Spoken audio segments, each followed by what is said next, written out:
السلام عليكم ورحمة الله وبركاته. الحمد لله رب العالمين والصلاة والسلام على رسوله الأمين. أما بعد فأعوذ بالله السميع العليم من الشيطان الرجيم. رب اشرح لي صدري ويسر لي أمري واحلل عقدة من لساني يفقهوا قولي. معزز سامعین، جنت میں جانے کے بہت سے ذرائع اور بہت سے وسائل ہیں جنہیں پیارے حبیب صلی اللہ علیہ وسلم نے ہمیں بتایا. ان میں ایک ذریعہ سید الاستغفار ہے.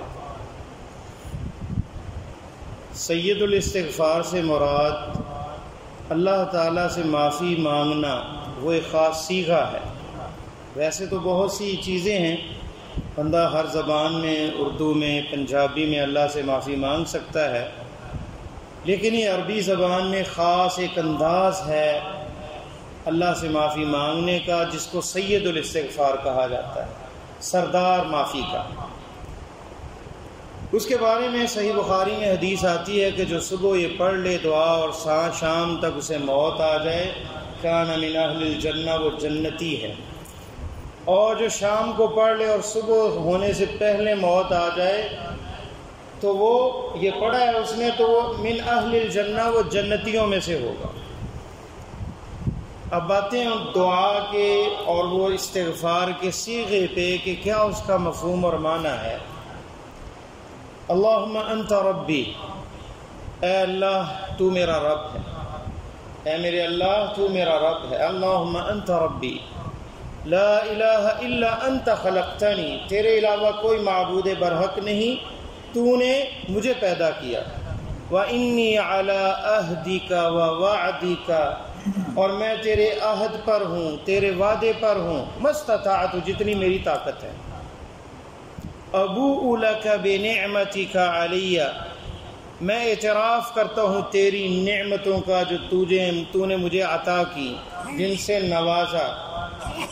وَأَبُوءُ بِذَنبِي، اور میں اعتراف کرتا ہوں اپنے گناہوں کا. فاغفر لی، پس مجھے معاف کر دے. فَإِنَّهُ لَا يَغْفِرُ الذُّنُوبَ إِلَّا أَنْتَ، پس نہیں ہے کوئی گناہوں کو معاف کرنے والا تیرے سوا، یا تو صرف اور صرف تو، إِلَّا أَنْتَ، مگر تو، یعنی اللہ کے علاوہ کوئی گناہ معاف نہیں کرتا. اس دعا کے اندر معافی بھی ہے، اللہ تعالیٰ کی توحید بھی ہے، اللہ تعالیٰ کی توحید کا اقرار ہے اور اس کا وسیلہ ہے اللہ سے معافی مانگنے کا.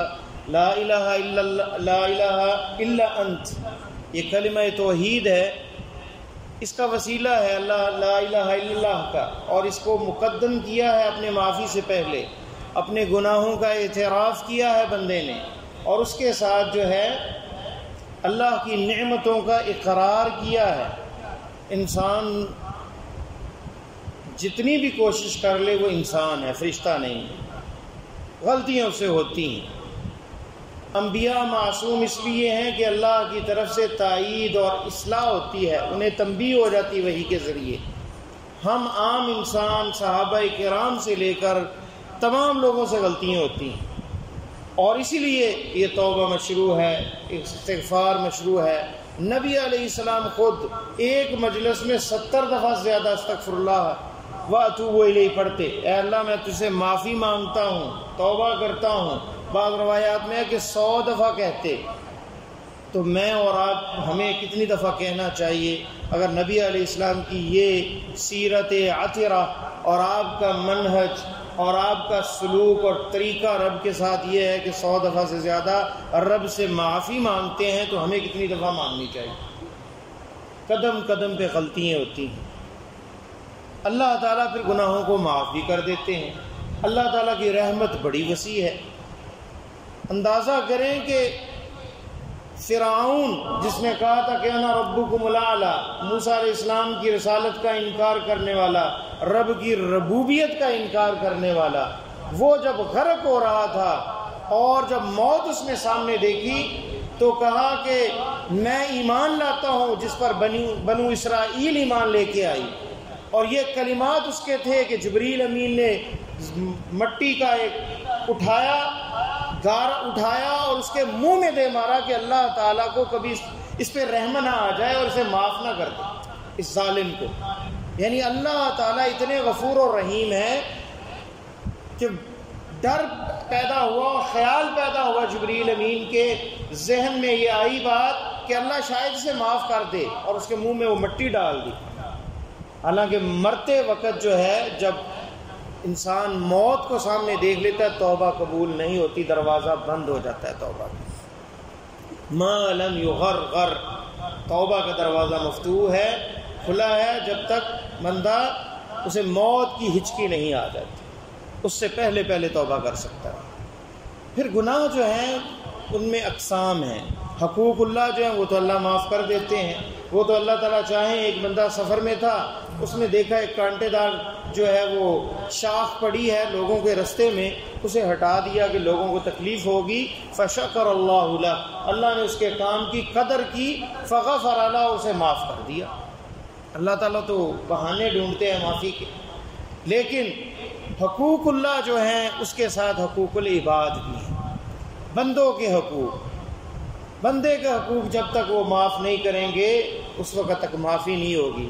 جن میں غیبت ہے، جن میں کسی کا مال ہڑپ کرنا ہے، کسی کی بے عزتی کرنی ہے، کسی کو مارنا ہے، کسی کو گالی دینی ہے، یہ سب حقوق العباد میں سے ہے. یہ اس وقت تک معاف نہیں ہوں گے جب تک وہ بندہ نہ معاف کرے. اس میں سب سے بڑا سود یہ ہے کہ بندہ کسی بھائی کی عزت جو ہے وہ اس کے ساتھ کھلواڑ کرے، اس کی عزت کے بارے میں اسے بے عزت کرے. ان ارب الربا استطالت المرء فی عرض اخیہ، کسی بھائی کی عزت کے بارے میں بات کرنا سب سے بڑا سود ہے، اور سب سے ہلکا سود جو ہے جیسے ماں سے زنا کرنا. اور فرمایا اشد عند اللہ 36 زنیہ درہم الربا، ایک سود کا جو درہم ہے وہ 36 زنا سے بدتر ہے.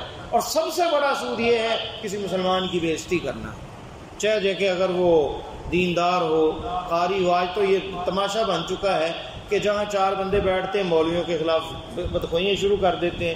مولوی یہ کر گئے، مولوی وہ کر گئے، اور فلاں یہ کر گیا، اور فلاں عالم دین اس طرح ہے.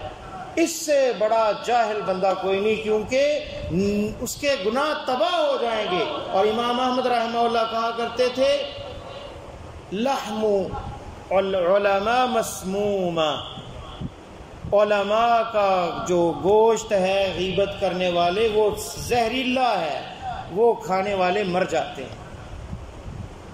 عبداللہ ابن عمر کہا کرتے تھے کہ جو ہمارے ہاں صرف سورہ بقرہ کا حافظ ہوتا جل فی اعیننا، ہمارے ہاں اس کا مقام ہوتا کہ یہ سورہ بقرہ کا حافظ ہے، چاہے کہ حافظ قرآن پورا ہو.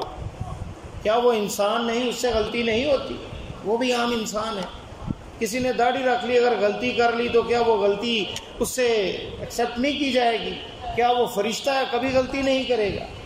ہر تمام بندے اللہ کے سامنے کا اسنان المشت، حدیث کے لفظ ہے، کنگے کے دندانے کی طرح برابر ہیں.